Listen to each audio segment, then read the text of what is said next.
It's time once again to slip into your camo, grab your bow, and join us out in the field for another episode of the Up North Journal.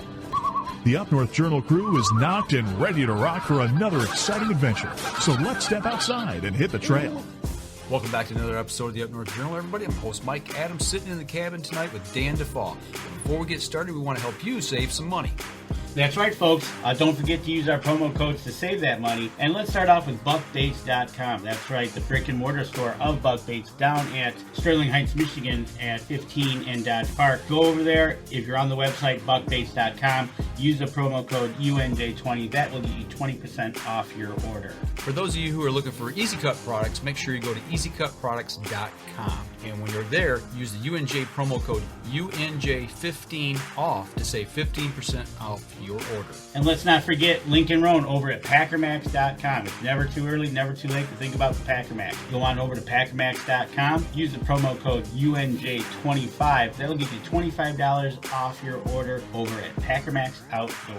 For those of you looking for some new firearms and firearm products, make sure you go over to the islandarmory.com. While you're there shopping, use the promo code UNJ10 to save 10% off your order there. If you shot that bird of a lifetime and you want it mounted, don't forget Troublesome Creek Taxidermy. We've had them live on the show. We've talked to them. You want to get 10% off your order, go to Facebook, go to troublesome.creek.7, find their website. If you go to our website, UNJ, make sure to click on the button to download the form. You get 10% off over there using the code UNJ10. Looking for that game call, whether it be a squirrel, whether it be goose, duck, deer, make sure you go to JPO Game Calls. Look for them at jpogamecalls.com, and while you're there shopping, use the UNJ10 promo code to save 10% off your order. And Miller Deer Tracking, the man that seems to never sleep during deer season. Get 20% off your next deer tracking using the promo code UNJ20. Look for Miller Deer Tracking on Facebook or give him a call over at 810-240-4891. Looking for the hottest new plastics to take on the water, whether it be hard water or soft water? Make sure you go over to southernindianabaitco.com. While there, use the UNJ promo code UNJ10 to save 10% off your order. Deer Camp Coffee, folks. We drink it every night on the show. You want to try it? You can go to the brick and mortar store at 15 and Dodge Park at Deer Camp itself, or go to deercampcoffee.com. Also use our promo code UNJ10. You get 10% off your order. And don't forget, get a bag of the UNJ medium roast blend there as well. All right, Danny, where's our live view camera look from tonight? Welcome back to another live show here from the cabin, folks. And our live look today, we are looking, actually we're rotating up and down the river up in St. Clair, Michigan.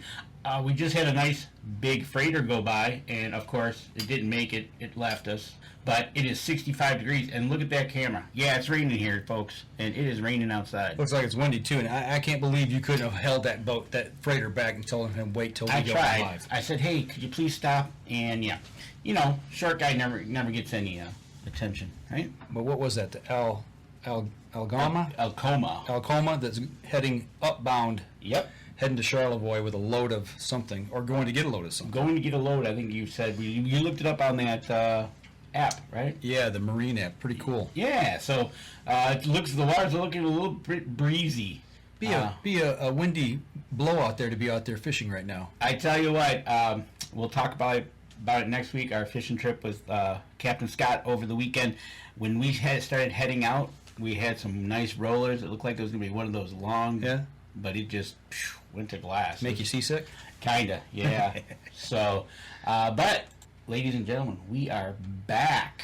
Yes, we are. It's been 2 weeks since we've been off. Had the 4th of July. Hopefully everybody has all 10 fingers with them. As I always say on the 4th of July, bring them all home so you got the trigger fingers with you, or the finger and thumb you'd use to crank in those baits. Right, exactly. You lose them, you just can't get out there. No, you can't. Makes it hard. Exactly. And a big shout out to, if you remember last year, Deer Camp Coffee here locally down in Dodge Park was voted best coffee shop. And they're up for that vote again this year. So if you don't mind getting over to WDIV, Best of the Best, finding Deer Camp Coffee Roasting Company, and give them a vote. They squeaked it out last year for the win. And so we're going to help them try to get another victory, right? Got mine right here tonight. So get on over there and vote for him. So how you been? I've been doing great. We had, oh man, headed up to the cabin, opened it up. It was, Everything good? everything was good except for one little mishap.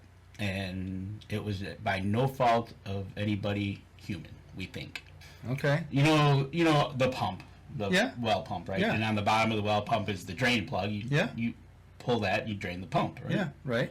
So the process is unscrew that, take it, and set it down right there. You dropped it or lost it? No, the cabin was closed up last year, and it was set there, and It's not there. it's not there. So a varmint got it. We're pretty sure a mouse has a shiny new kitchen table or something in their little den. They're sitting there eating over top of the plug. Right, Okay. and so I had to run to town, get the right plug.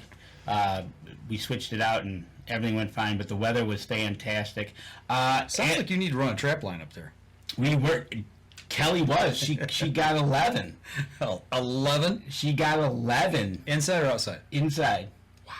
It was a blast. It was fun. We Yeah. had so much fun, and You gotta go to Grown Balls, man. When they come through town, sell them first, man. well, you know what? 10 cents. To tell you the truth, it was very odd because in the summertime we never have mice. Okay.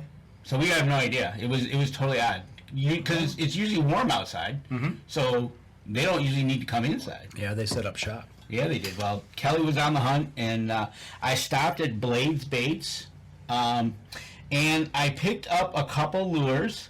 I see that. You got a whole accoutrement of lures here. Right, and I think we need to take ourselves up. And as everybody knows, a couple weeks ago we were supposed to have on Patrick from Hudd's Lures.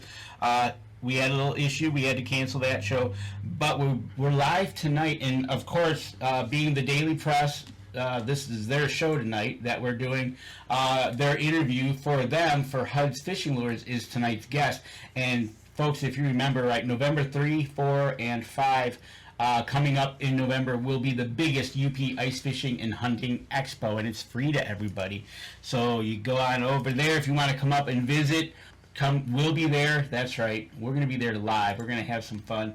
But standing by with us live is Patrick from Hudd's Lures. Patrick, how you doing tonight, bud? Guys, hey Danny, Mike, how you doing? Doing great, man. We've got a signal all the way from Rapid River, Michigan, up near the the North Shore of Lake Michigan. Right? And, man, it is so good to have you on. I stopped at Blades Baits, obviously to talk to them. We've had them on the show. I picked up a few of your lures there, and so we got them here, and you sent me some more, so we have them as we talk about them. But kind of give us a little background about, man, how do you get into doing this kind of stuff, making this kind of fishing jewelry? Well, I grew up on Lake Ontario in upstate New York, and my dad always took us out on the bay, and we'd be trolling for farm trout and lake trout, and they're from Messina, New York, on the St. Lawrence River, so I grew up throwing baits for pike and muskie and smallmouth up in the St. Lawrence. And those have always been sort of mystical to me. I remember before the snow would melt and the ice would come off, I'd be going through my tackle box and shining up my lures, getting ready for the spring to come so I could get out and start fishing. It sort of drove my dad nuts. That's sort of where it started. And from there, being in the Air Force, I traveled all around the United States and picked up a lot of different tactics and techniques from all over. And that's sort of how it started. I was in Germany. I couldn't fish for 3 years in Germany. I had a deployment in the middle of it, but for 3 years, I just sort of let my brain wander, and I started making spinners. My wife affectionately referred to them as my arts and crafts project. I made some pretty good spinners, and then when I got back to the States, I just sort of went a little further with it, depending on where I was. South Carolina, I made a bunch of bass lures, and then Arizona, there's not much of anything there, so I started making harnesses in Green Bay, and we migrated further north and ended up in Rapid River, Michigan, and I found a little gap here. You know, there's some other folks up here that make moonshine lures and beavers lures, ice fishing and salmon, but there was nothing for the folks that like to throw something off a dock and catch a bass or pike or walleye. And so I started talking them out of my spinner room here, and trying new things and testing this and that, and came up with a pretty good repertoire of baits. Well, first off, let me say thank you for your service. And your wife, I understand when we talked before the show, it was in the service as well. Yep. So thank you both for making that sacrifice for us to be able to have the freedom to hunt, fish, travel, do all the things we do here in this great state of Michigan and this great country, the United States. So, Very welcome. With This all- was my pleasure. with all of that traveling, you said, and we talked before the show a little bit, you got the opportunity to travel around quite a bit. I imagine that, first off, starting in New York, the things you fish for there sound a lot like what we have here in Michigan. So it's a perfect place to set up shop here and make lures. But I bet you really got an opportunity to fish for some really cool stuff traveling the world. Yeah, mostly, I'd say the most exciting was probably Alaska. You just can't go wrong. And what I learned there was don't go cheap on hooks, because a nice curvy 1/0 double hook will be straightened out in a heartbeat by a 35-pound king salmon that has a bad attitude and wants nothing to do with being in the boat. That's So good. I was lucky enough to I caught a 50-pound king there. I caught so many silvers that my elbow still hurts from setting the hook. So that was just from like number 3 blue fox spinners. Wow. And the first thing we would do is trade out the hooks and put Gamakatsus on them, because if, like I said, if you had a weak hook on there, they're going to find it. And that was real exciting. And I learned about making quality when I lived up there. I don't want somebody to come to me and say, oh, I had a fish on and this is the result, and he shows me a bent treble hook and they lost a fish of a lifetime.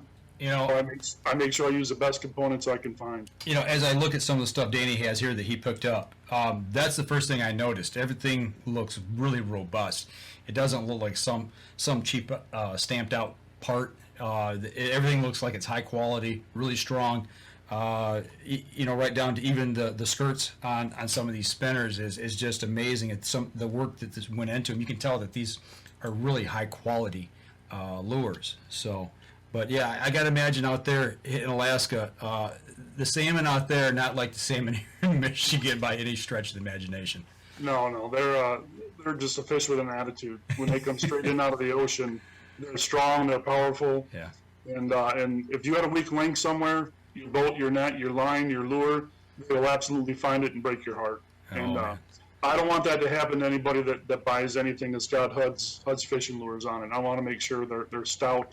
And I do a lot of testing. I got some local folks here that take my spinners and they'll chuck them around and they'll see if there's a weak spot, if the colors aren't great, if the blades are too big or too small, if they don't spin like they should. We do a lot of testing locally, and to make sure that when I sell something to somebody, it's going to do the job. Looking through your pictures here on Facebook, and if anybody's out there, go over to Hudd's Fishing Lures on their Facebook page. Give them a like, give them a share, check them out. But I also noticed in your pictures that you do crawler harnesses as well. Yeah. We're next to the walleye capital of the world at Little Bay to Knock. I'm only 10 minutes away. How could I not do crawler harnesses? Right. Agreed. I initially didn't, and I started going to farmers markets, and people look at me like I was from outer space. Say, "Where's your harnesses?" I said, "Okay, I guess I'll start tying in crawler harnesses." So I got a little example here. I just go 6 different colors. I do brass and nickel, and I do some perch colors, and I make sure that it's 18-pound test, really good hooks. Make sure that people have some quality harnesses, and I compete with a lot of the local folks. There's guys here that have been tying them for decades, and the local fishermen tend to be very loyal to the brand. But I'm trying to break into that just a little bit.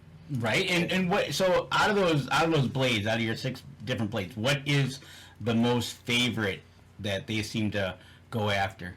They like the colors. They like the chartreuse and the orange. Okay. The perch color. This specifically, this perch color here that's got chartreuse and orange and black. Yeah. I really love this. I personally prefer brass and nickel.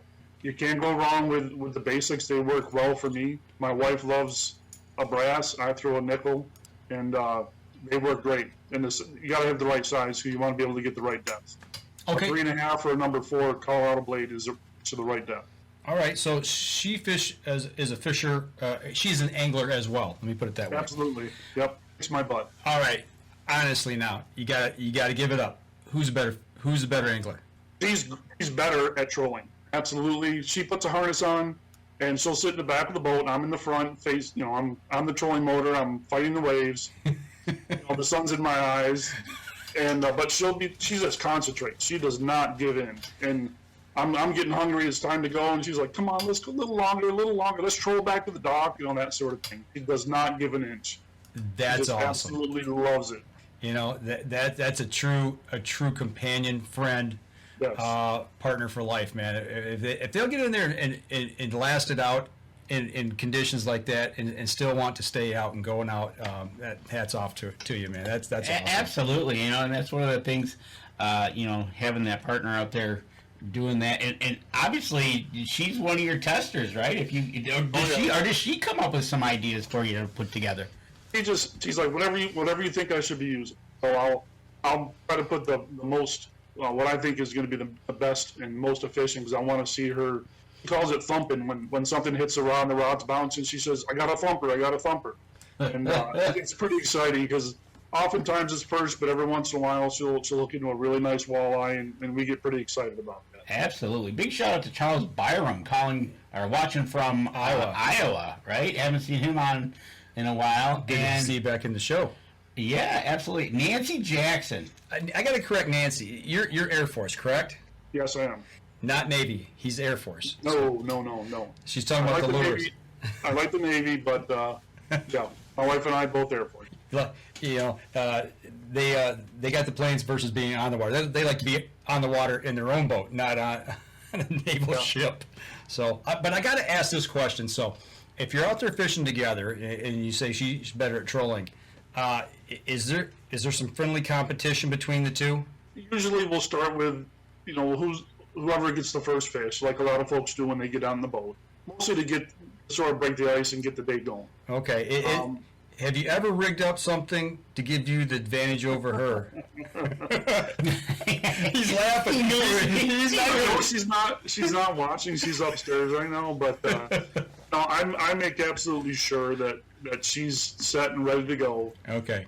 And oftentimes, she likes to catch perch, and we catch a lot of perch in the local lakes and in the bay. And I just assume not have a perch bothering me, all afternoon. So I'll put a flicker shad or something else on there that won't catch perch, and lo and behold, I'll put a 3-inch flicker shad and catch a 4-inch perch right after I put it out. All right. Nancy's calling me out right now. Right. She's letting me have it. Don't get any ideas. Because her and I are super competitive about everything. Right? And so, speaking of your lures, starting off with our selection that we have to look at, you sent me a box of 4 of these here. I don't know what size they are, so that's why I'm asking you. I call that a dock spinner. It's a number 3 French blade with a 3/16 ounce weight and a number 4 treble hook. What I found, and I go to farmers markets, and what I found there is there's a lot of folks that they come here, they go to Gladstone, they'll fish off the dock, the Little Rapid River, and they'll fish off the dock, and there's not a lot of good lures for people that don't have real expensive gear to throw. Okay. So I created these kits. I got 2 different kits. One's called what you're holding up. I call it the dock spinner. It's heavy enough for somebody with a Zepco that's standing on a dock or on shoreline to be able to throw it. It's got enough flash that they can catch bass and pike and walleye with these things and not spend $7 or $8 for a MEP spinner. That kit itself for four lures in the kit's $14. Okay. So very economical. They're real solid. Right. And in the kit, there's 2 brass and 2 nickel. Now I notice you have 1 of each. The blade is smooth and the other blade looks hammered. So just to give it a little variation. What does I got that? some others that are diamond cut. What does that do to the blade itself when it's going through the water? It doesn't do anything except add a little more flash. It's like a fluted blade or a diamond cut blade. Just gets a little more flash in the water. Okay, so you're looking for the added flicker in the water for the fish's eye to catch. Yeah, exactly. Okay. Maybe I have And the regular brass and the regular nickel are in there because they're just traditional and they work. you can't, you don't mess with what works, and it's always worked. It always will. Right, exactly. Like you said, these are nice and these are small enough to throw, like you said, off the dock and go after those type of fish for the people that aren't getting out on the boats. But even then, if you're in the right area, like I know up where I was off in the Michigami, I probably could roll those, get those above the weeds, and as long as I kept them above the weeds, because those are not weedless, or else I will be a little upset. But Yes, you will. right, but that's a great, and if anybody wants to, how do they get a hold of Hudd's Fishing Lures? We have your Facebook page here. Do they contact you through there? I can be contacted through my Facebook page or via email, hudsfishinglures@yahoo.com. And I've got 10 local businesses up in the UP that carry my lures, as well as one below the braid. The Shore Bait and Tackle, Blades Bait and Tackle, View Bait and Tackle, Red River Hardware, Dave's Outboard, the Earth store here on 513 right up the road from me, and two folks in Manistee, Top of the Lake and Linda's Bread Box in Manistee. I'll carry my spinner. All right, and then I also see, going from those little guys, I see you've got some. You create some spinner baits as well. I do. I do some bigger pike spinner baits. Like I said, I grew up fishing for pike. I really enjoy it, and I caught a lot of bass when I was in California, stationed at Bill Air Force Base. But I like throwing big spinner baits for pike. So I do some big number 8, number 9 willow blades, ounce and a half up to 2.5 ounce weights with a big hook on it, with a nice skirt on it, big silicone skirt for guys to get out and chuck for pike and for muskies. There you go. And a question coming in off the chat. Where did it go? I had it here. All right. So we just talked a little bit in the beginning of the show. You've kind of been all over the world. So what is your favorite fish to fish for, and what was your favorite place? I'd have to say, even though I love fishing for pike and the salmon were awesome, there's nothing better than a 4-pound smallmouth just crushing a lure. And probably my favorite place was Hell's Canyon, Snake River, Hell's Canyon, Idaho. I was stationed in Spokane, Washington at Fairchild Air Force Base. I was lucky enough to be a whitewater raft guide for 8 or 10 years up there, and we would do long rafting trips into Hell's Canyon, and I would volunteer to be the last boat. I'd take all the gear, and I would invariably have a nice ultralight rod with me, and I would throw baits and catch smallmouth. Every little eddy would be loaded with smallmouth. So while everybody else is whitewater rafting, I'd be fishing and slowly following them down the river. And you just couldn't go wrong. Just a beautiful atmosphere, great fishing. Probably smallmouth, I'd have to say. He's having fun while everybody else is falling out of the boats. Right? Oh, man. Hey, but he volunteered, right? I volunteered. I always said I'll be dragged. I'll be the last boat. I'll have 1,000 pounds of camping gear because we camped on the river. We'd go 4-day trips and camp right on the river. And they'd be up ahead, and I'd make sure any stragglers got picked up, but I'd be fishing as much as I possibly could. That's awesome. What a life. I know, right? Smart guy. Yeah, everybody else pays for those trips, and gets tossed in the drink, and he's volunteering and having the time of his life. Oh, yeah, Right. it was fun. That's good stuff. Another lure you sent us is a 3/4 ounce pike bass bucktail that you sent. That's same as this guy I got right here. I make a big pike bucktail, this guy here, with a big number 6 blade, but there's a lot of folks that can't throw this. It's just too big unless you've got some pretty serious gear. This has got a 5/0 hook. It weighs over an ounce. It's for some serious pike fishermen and musky fishermen. But what I did is I downsized. A lot of folks that I would see at the shows or at the markets wanted to fish with it, but they just didn't have the gear. So I made one that's smaller, 1/2 ounce. It's got a 3/0 hook on it. I dropped the blade by 2 sizes. It gets plenty of flash. There's still plenty of weight. And pike and bass will just absolutely crush them. So I know you had an ultralight outfit. You'd probably be able to throw that bait with your ultralight. Right, exactly. And actually, I got the big one and the next size. The two you're talking about, I got them side by side for the camera, Yeah. and you can definitely see the size difference in there, and that is a meaty weight on this one when you throw this one. Yeah, that's heavy. That you throw that one with an ultralight rod, you know it. It was fun. I bet. Good luck retrieving that. You're going to have a sore shoulder in no time flat. Right, I threw it a couple times just to get the look at the action in the water, and it's like, yeah, okay, move on. I only got the right rod for that, so we're not even going to go there. But we did use the bucktail. We were using that on the Saginaw Bay. We had that on a down rod that we had. We had it trailing behind the boat. Unfortunately, we didn't get nothing. In actually talking to Captain Scott, the down rods this year he's not doing too well on. Not sure why, but we'll go with it. But yeah, so throwing that up in wherever you might be. Where in Manistee can they? Question is where you can find your lures. The top of the lake outdoor store. Top of the lake. At top of the lake. Linda's Bread Box is a little bit further from that, but she's got a ton of stuff there. That's a great little place to get any type of gear you want. Salmon, inland lakes, everything from trout to salmon. You can get at Linda's Bread Box. There you go, Adam. Adam's on our pro staff for our fishing. He'll be getting some of these lures that you sent me, so we're going to split them up between each other, and we're going to have a little friendly competition. I'll make sure he gets the dull hook ones. None of them should be dull unless you're doing it on purpose. Danny's doing it on purpose. Okay. Carry him against a rock or something. I'll troll him down I-75. There you go. Right? But Not that there's not any competition there at all, right? No, not at all. But those set of lures, I'm saving the interesting one for last because I got a few questions about it that we wanted to have you. But so before we get there, I wanted to ask you, you were at the show last year, and how did it go for the first time having that show? I enjoyed it because of the interaction with folks.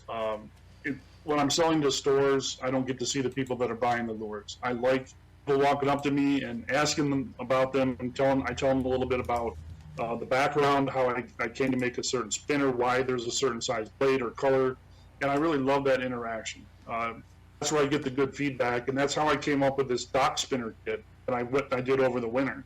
There's a lot of folks they pick up a bigger spinner and they say I just can't throw this; it's too big for my gear. So that's what I used as a reason to downsize and make that dock spinner kit or shore spinner kit. It's one of the things I really enjoy about the show is the interaction with folks. Folks will come up and say, my son caught his first smallmouth on one of your spinners last week. I just really get a kick out of knowing that something I put together is helping somebody get out there and have fun fishing. Is that not the best?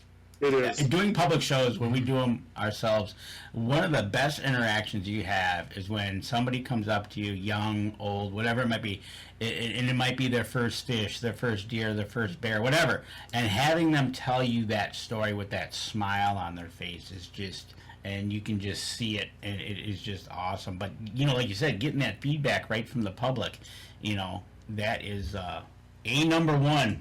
Yeah, it's a real kick. That's what I really get the most fun out of it. That's another reason I do the farmers markets is people will I'll see them and they'll come back a week after they bought a lure and said, hey, we were out on the Escanaba River and we caught some bass on your spinner last week. That's really what it's about. And every once in a while I'll take a spinner to a young fisherman. When they buy a kit, I'll throw an extra spinner in there. Hey, what color do you like? And they'll point to one and it goes with the other ones. Just they can get out there and do what I did when I was a kid.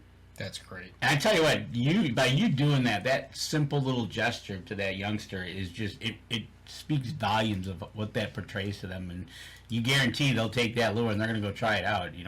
Yep, they're absolutely. they're off and running, and for yourself, getting out there, coming up with these different colors. We're rolling through the pictures as we're talking, and the different colors that you all have.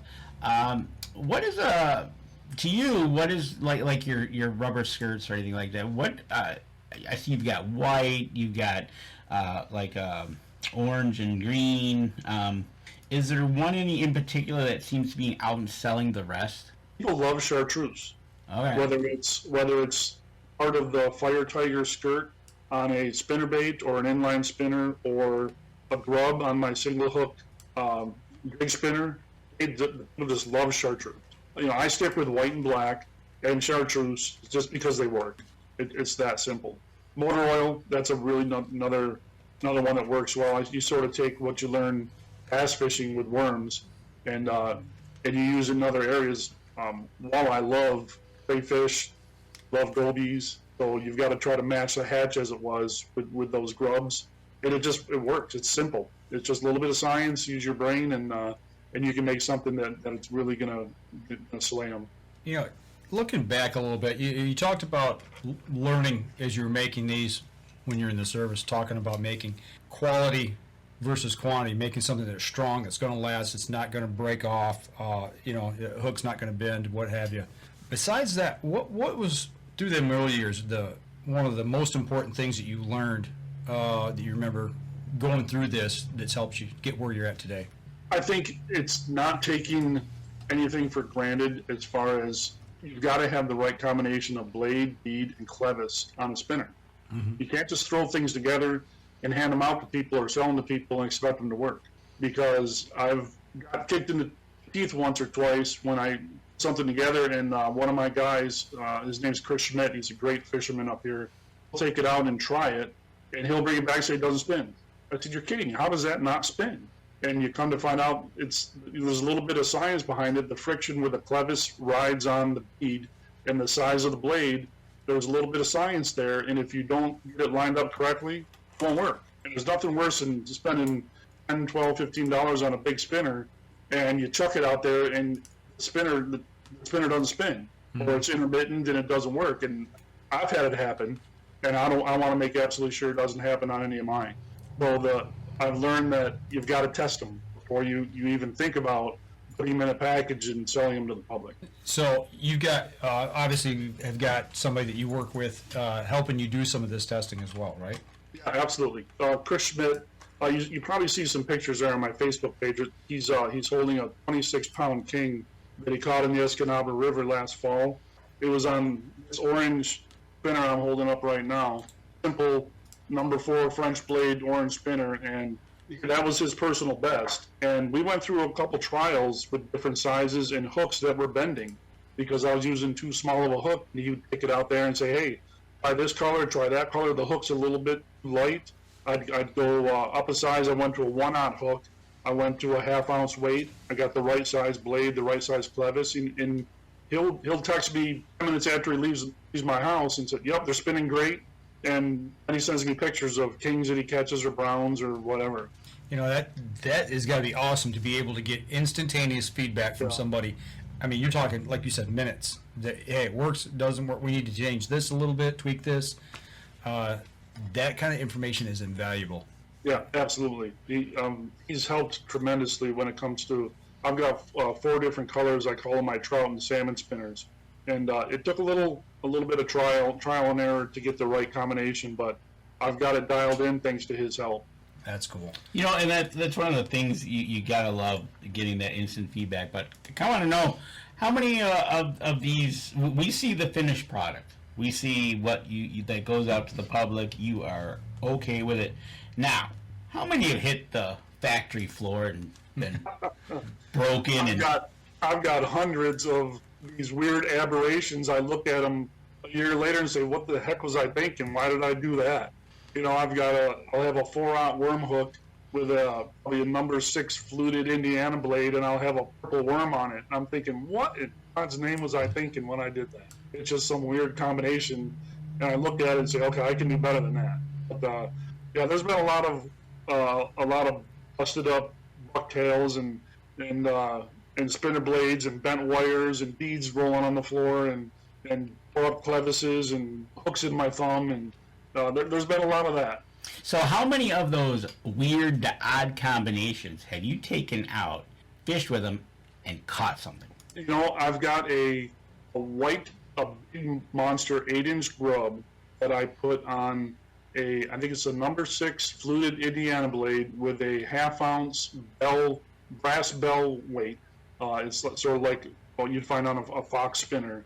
And I think it's probably a 5 or a 6/0 extreme wide gap worm hook. And I was out in Inwood Reservoir, east of Republic, and I started chucking that thing, and my wife looked at it, and it's about It's about 14 inches long, and she's looking at it like, what in God's name are you going to do with that? And I cast it a couple times, and bam, a pike just came up and crushed it. And I said, that's what I'm going to do with that. I'm going to catch a giant pike with it. Right? You know, that's the thing. That's what I love to hear when, you know, we talk to you folks that have all these different types of companies, is we see what you sell to the public, but behind the scenes, how many times were you out there and you're just staring at it and you're throwing things together, and like you said, you just, we're just going to chuck it out there, and all of a sudden, next, you know, you're bringing in a pike. Yeah. You know, that's you awesome. got to break a few eggs along the way, you know. Right? Yeah. Well, I learned that from a close friend of mine. He's a retired Air Force lieutenant colonel I used to fish with in Washington State. We'd go fishing for walleye and pike together. His name's Don Orth, and his thought process was, if you could put more rubber stuff on it, do it. Every time, add more rubber stuff. And so he'd have a little beetle spin with a 6-inch grub on a beetle spin, because he loved big things. So he'd have these aberrations like, what in God's name are you thinking? And he'd catch fish. So every time I look at something, I'm like, well, what would Don do? I'd say he'd probably put more rubber on this thing, and that's what I would do. Well, looking back, when you're in the service and you're making lures and everything, were you the go-to guy? People come to you as like, hey, I know you're making lures. You know, can I try this? Can I try that? How did that all work with your fellow people there in the Air Force? I really didn't have any finished product when I was in the Air Force active duty. That's where I was screwing around in locations, and I never really got to the point where I made something that I thought was even close to good enough to even hand out to somebody to let them try. Okay. That's just been in the last couple of years up here in Rapid River. I just didn't do that much when I was active duty. I got a lot of ideas from all the different places I fished, but yeah, I didn't get to the point where I thought I'd have something that I'd feel comfortable handing to somebody and say, here, give it a go. Okay. What was the first time doing that like? Here you are. You got your first. What was your very first lure? Do you still have that lure? I guess. I've got one. I don't even sell them. When I grew up fishing with my dad and my brothers in Messina, New York, there was a spinner called a Wonder Spinner, and it's really weird. It's about an 18-inch monofilament leader. It's a 1 ounce. It's tied to a 1 ounce inline sinker, and it's got about a 5-inch wire with a number 3 Colorado blade and a small yellow rooster tail on a single hook. And Ed would buy them because they were about 25 cents, and we wouldn't have to get into his tackle box and take his big daredevils and end up losing those or get them stuck in the rocks. So he would buy a whole. They were selling them on these little trays in the tackle stores there, and you just hand them to it. Here, go, and he would chuck it. Maybe we catch everything from perch to smallmouth to rock bass to smallmouth bass, largemouth bass, and pike with these Wonder Spinners. And I wanted to try to make something like it. I tried when I was in Washington. I really couldn't sort of pin it down. When I got to Ohio, I had time, and I actually got a little fly fishing outfit. And this is where my wife comes in, and she talks about my arts and crafts project. I get cleaners from the arts and crafts store and beads. And she's like, "You're not going to make a spinner out of that arts and crafts stuff, are you?" I said, "I'm going to give it a go." And I would make these. I made a pretty good approximation of what I grew up using, the Wonder Spinner. And I probably made 300 or 400 of them with different colors. I've never handed them to anybody, and I'm not quite sure why. Other than it'd be hard to explain to them how to fish it, because you'd be tying on to the inline sinker, 1 ounce inline sinker, and that's above 18 inches of line and no weight below it. Gotcha. And that's just something that would be hard for somebody to swallow. Say, what in God's name is this? They cast like a bullet. It gets nice and deep, and fish love them. Yeah. And I've got them in my boat. I've never given them to anybody. I would probably never even consider selling. It's sort of like a growing up thing. Maybe it's just tradition. That's why I made them. But yeah, I don't even have a name for them. I've got them sitting in poly bags in my spinner room. Well, looking back at stuff like that, you talk about tradition, things from a bygone era. Not that we're not that old, but you understand what I'm saying. We revert back to things that we knew worked, at some point in time. Right, exactly. And it's fun to try to bring back some of those things. But Yeah, that's pretty cool. Right? I know I could go out here in the Bay. I know I could go out there and catch smallmouth and northerns with them. Mm-hmm. But there's been so many different lures that have come out since then that it just wouldn't make sense to even do that.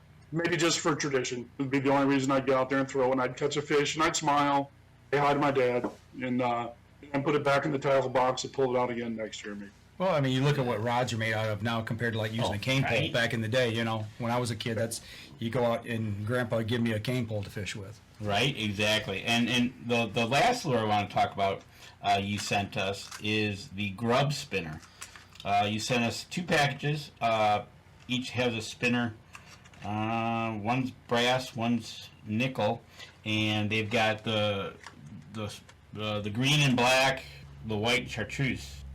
Yep. Yep. And tell me about this hook on this thing, and explain this guy to us. That is, I use a 4-inch grub.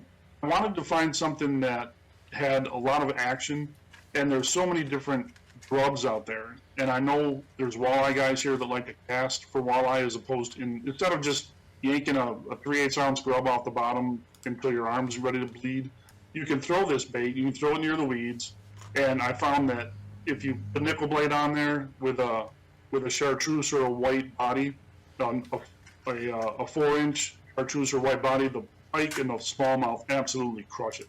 And that's just a 1/0 worm hook. I like the fact you don't have to fight with the treble hook to get it out of their mouth, especially pike. You can kill pike so easy trying to get just a hook out of their mouth. When they hit this and you set the hook goes right up in the upper mouth. It's a perfect hook set. They're heavy enough. There's enough flash. They're just fantastic. And when you get out in your kayak and you're throwing these along the weed edges or near timber, they're not completely weedless because you've got the blade and the clevis, but where the grub is, if you rig that weedless, or if you rig a swim bait or whatever you want on it, you rig it weedless, you're going to be in good shape.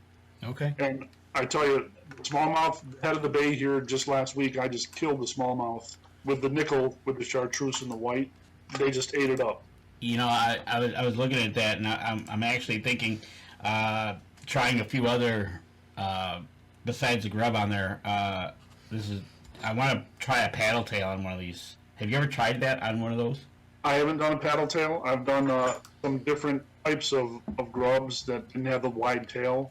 Yep. Some of them that are a little longer that have like a chartreuse and orange that has a really small tail at the end. But any of them with that type of action you're going to have success with it. I think They're just a good combination of size, blade size, hook size, and a 3 or 4 inch grub or a 3 or 4 inch twin bait or something is a perfect size for bass and pike. You're not overdoing it, and you're not too small that you're going to be bit on. Adam Wynn's commenting about it right now. He says a lot of action off of that.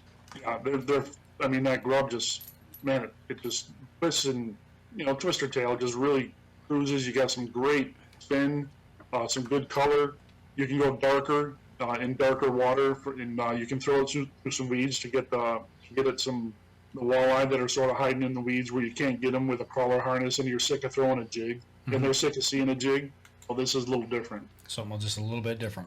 Yeah, it's pretty unique. You don't see many lures out there where you can change the main body of it, change it out, and it's not expensive. You can put a nickel grub on there or a little swim bait or something, find what works for you, and just chuck it.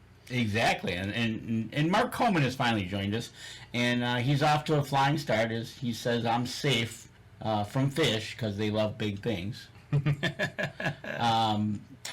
And also Mark Coleman asked, do you have to tune the spinners, grub spinners, or anything like that?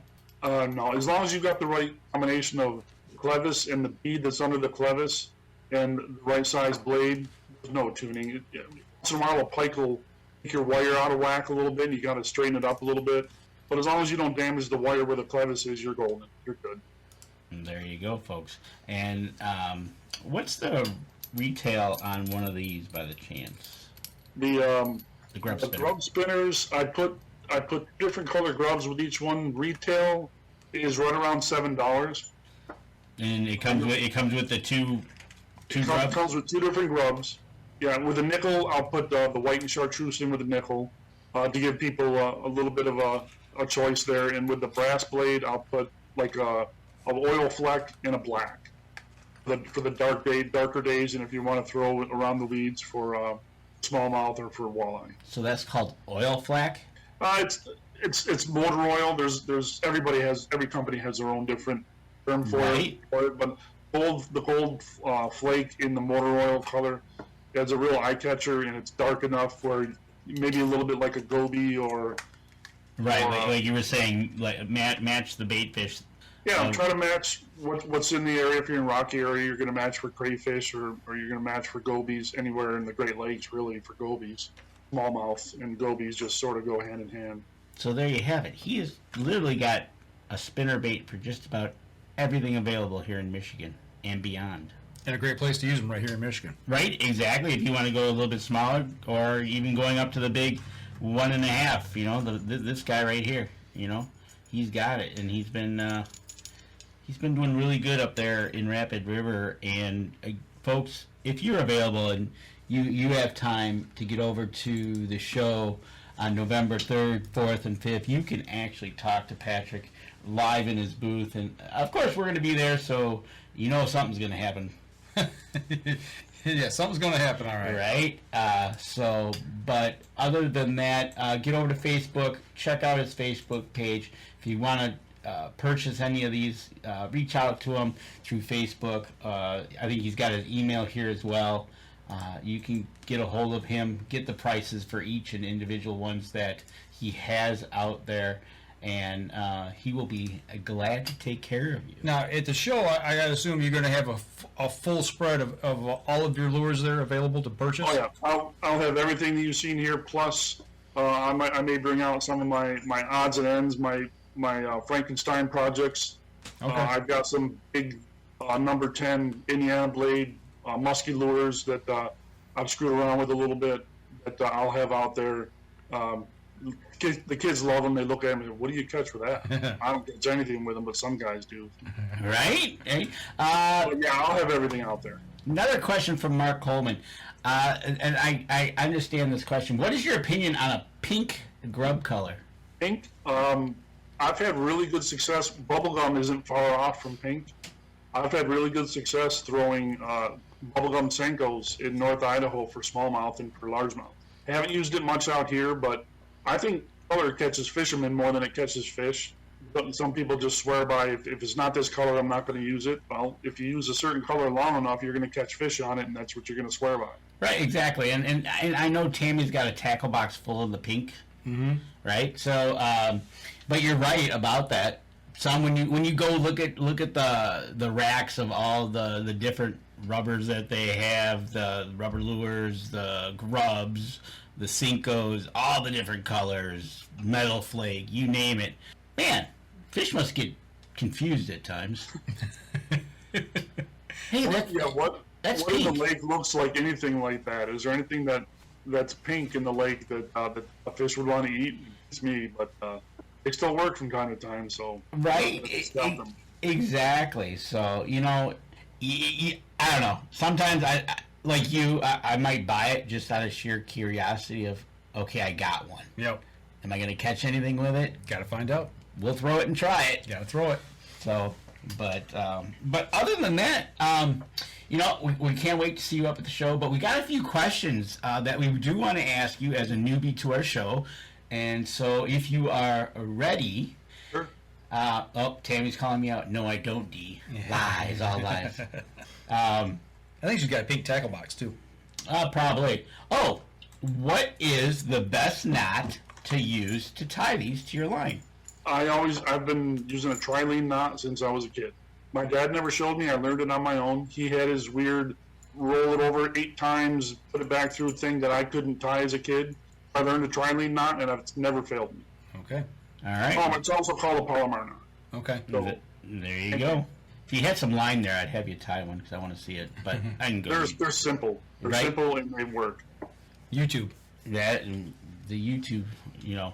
And when we do our live spot up there, we're gonna have some fun with you there. But you know, as a newbie to the show, one of the questions we got a few questions, and one of them is, so you're traveling to wherever, you're gonna go up to camp, you're gonna travel wherever, taking your Hudd's fishing lures on a little excursion wherever you might go. What are you listening to on the radio?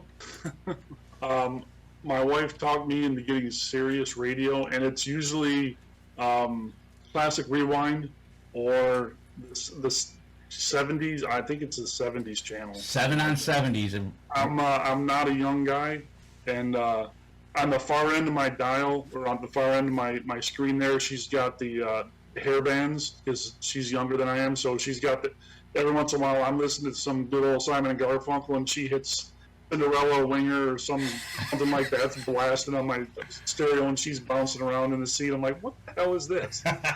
But, Okay, so who controls the radio, you or her? she does. Okay.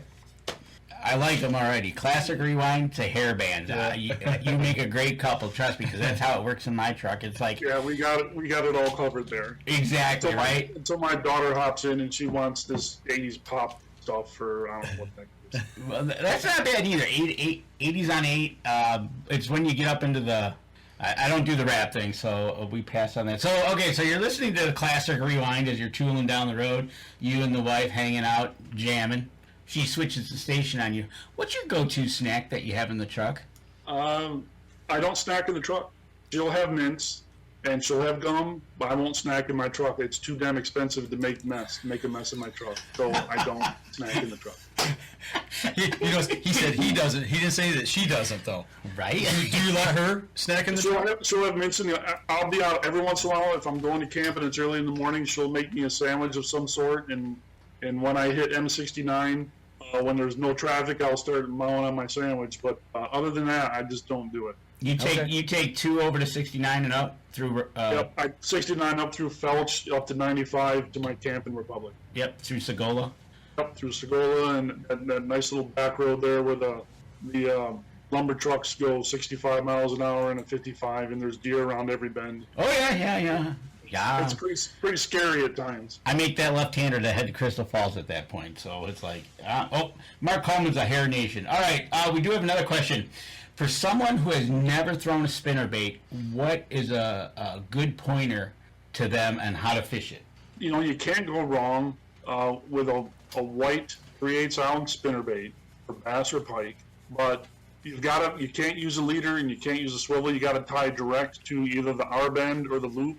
And I make most of mine with a loop because I don't like the R bend. Sometimes a knot will slide off the R bend. So I'd say tie directly to it and tie a tight knot so it doesn't slide up and down the wire on the bend. There you go. Tie it right is a great pointer, because nothing worse than tying it wrong and this knot slips out and there goes your lure. Tie it right and tie it tight. Right? There you go. Okay, back to our fun questions. Mike and Dan are coming over for dinner.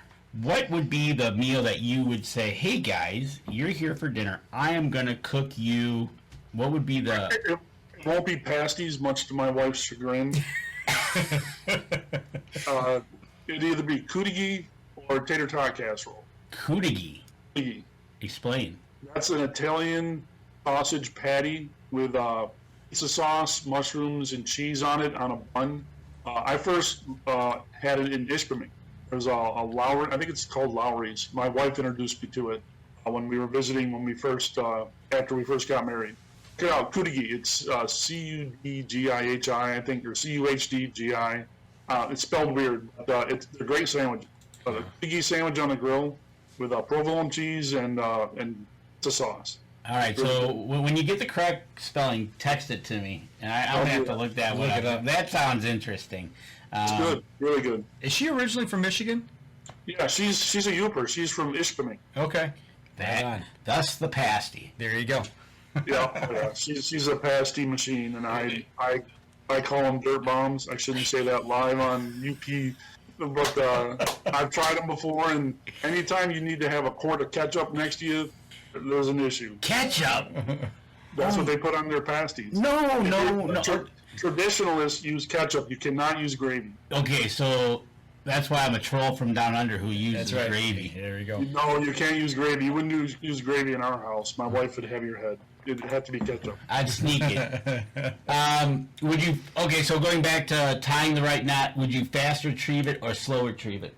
It depends on if you're in a weedy area or shallow water, pike loves something fat. You couldn't retrieve it fast enough to keep it away from a pike.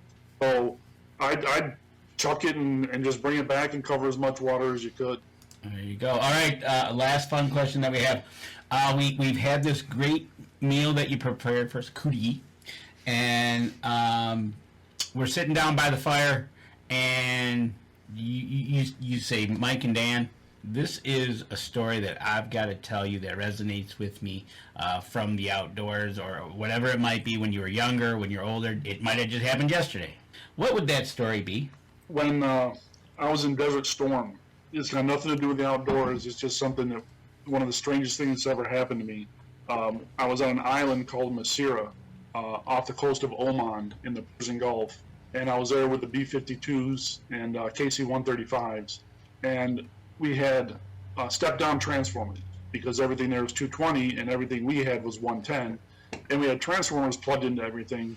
And a Omani gentleman wearing a robe came walking into our, we had a hangar with a tent, and I did logistics, I had aircraft parts. And he came walking in there, and he didn't speak English, and he wanted a transformer. He was sort of, pointing towards it, he wanted a transformer, and I couldn't just hand him something like that. I couldn't just give him American military equipment. So he sort of looked a little shy, and he walked away, and about an hour later, he came back, and he had he was holding the hand of about, I'd say, an 11 or 12-year-old girl.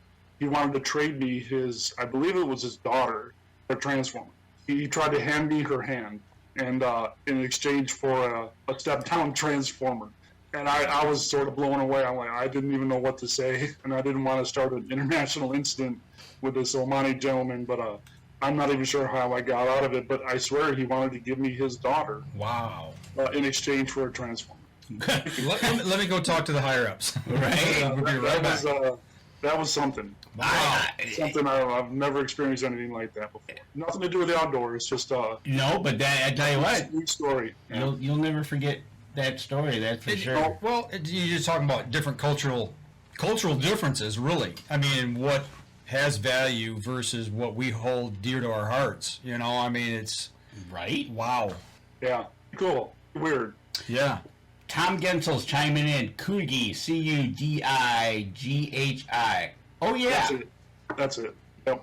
So, obviously, Tom Gensel must have tried him. He must have tried him. Or Tom, are you from the UP by chance? Just wondered. But, a story like that has nothing to do with the outdoor, and it will, he'll remember that from now on. Absolutely. I cannot imagine. Yeah. That just, here, take this child, and I want to transform. Yeah. Ay, ay, ay. Wow. You win for the after dinner story. That's right. Of forever. And but no, those are the questions we like to ask, kind of lighten up the mood as we get towards the end of the show. And if you could, where could we go find you at Hudd's Lures? Facebook, correct? Find me on Facebook. Email hudsfishinglures@yahoo.com.